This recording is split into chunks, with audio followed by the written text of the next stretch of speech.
Welcome to my channel mind cooking mind recipe.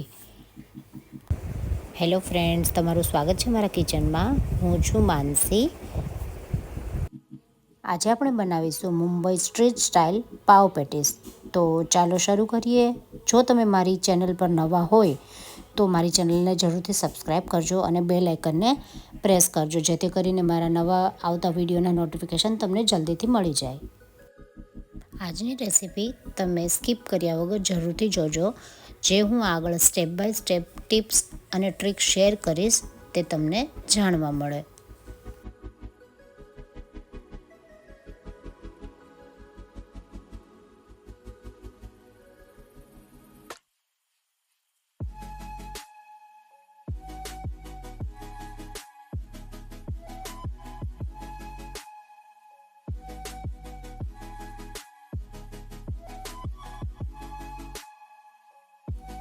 સૌપ્રથમ આપણે બનાવીશું રેડ ગાર્લિક ચટણી.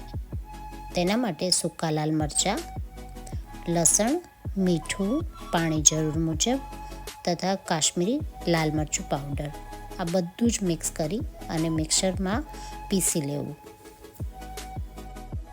આ ચટણીમાં મેં સૂકા લાલ મરચાં લીધેલા છે. તમે એના બદલે આ સૂકા લાલ મરચાંને થોડી વાર એટલે કે 1 કલાક અથવા અડધી કલાક ગરમ પાણીમાં પલાળી દેવા અને પછી ઉપયોગમાં લેવા, તો પણ એનો ટેસ્ટ સારો થશે અને આ રીતે પણ તમે બનાવી શકો છો. તો તૈયાર છે આપણી રેડ ગાર્લિક ચટણી કે લાલ લસણની ચટણી.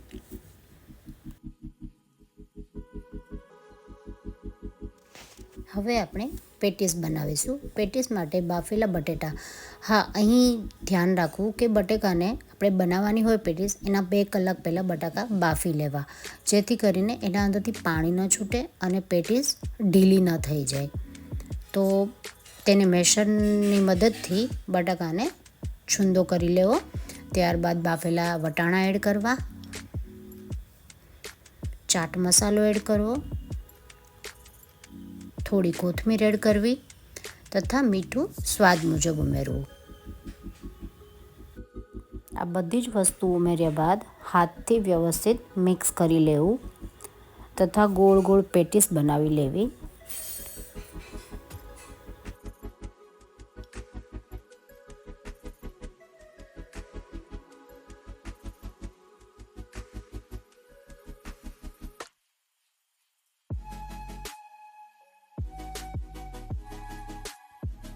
આ રીતે તમે વિડીયોમાં જોઈ શકો છો, હાથની મદદથી ચપટી પેટીસ બનાવી લાઈક પેંડા જેવી.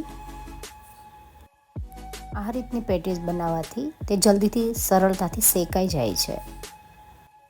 હવે એક તવા પર તેલ મૂકવું, તેલ લગાવી અને તેના પર પેટીસ શેકવી. તમે તેલના બદલે બટરનો પણ ઉપયોગ કરી શકો છો.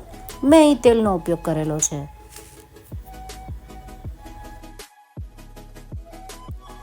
એક એક કરીને બધી પેટીસને વ્યવસ્થિત રીતે સેલો ફ્રાય કરવી. મોટો તવો છે તો ઘણી બધી પેટીસ સમાઈ જાય છે, જેથી કરીને બહુ જલ્દી બની જાય છે આ પાવ પેટીસ.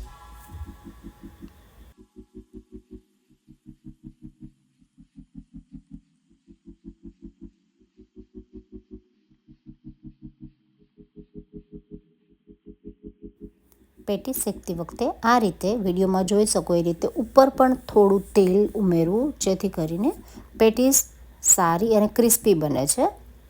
અને પછી પલટી નાખવી પેટીસને. ગોલ્ડન બ્રાઉન કલરની થાય ત્યાં સુધી આપણે પેટીસને શેકવાની છે. તો તૈયાર છે આપણી પેટીસ. હવે આપણે ફાઇનલ પ્રિપરેશન સર્વિંગ માટેની કરીશું. હવે ફરી તવા પર બટર મૂકવું. હવે આપણે બટરનો જ ઉપયોગ કરીશું. તેના અંદર આપણે તૈયાર કરેલી રેડ ગાર્લિક ચટણી ઉમેરવી, થોડો પાઉંભાજી મસાલો, થોડો ચાટ મસાલો, કોથમીર ઉમેરી અને પેટીસને શેકી લેવી.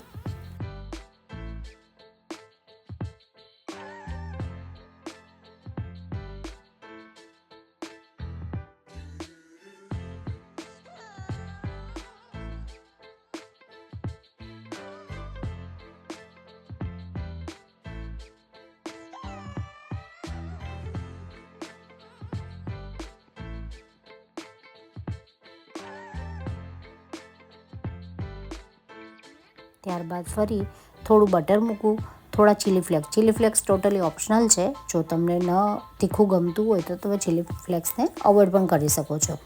ત્યારબાદ જે મસાલો બચેલો છે તેના અંદર પાવને શેકી લેવું. ત્યારબાદ મસાલાવાળી જે શેકેલી પેટીસ છે તેને પાવની અંદર મૂકી તેના ઉપર કાંદા, લીંબુનો રસ, કોથમીર મૂકી સર્વ કરવું. તમે આ પાવ પેટીસને ખાટી મીઠી ચટણી એટલે કે ગોળ આંબલીની ચટણી તથા લસણની ચટણી સાથે સર્વ કરી શકો છો. મેં અહીં ચીઝનો પણ ઉપયોગ કર્યો છે. ચીઝ પણ ટોટલી ઓપ્શનલ છે. જો તમને ચીઝ ન ગમતો હોય તો તમે ચીઝને અવોઇડ પણ કરી શકો છો, પણ મેં ચીઝ નાખ્યું છે. ચીઝ નાખવાથી પણ ખૂબ સારો ટેસ્ટ આવે છે.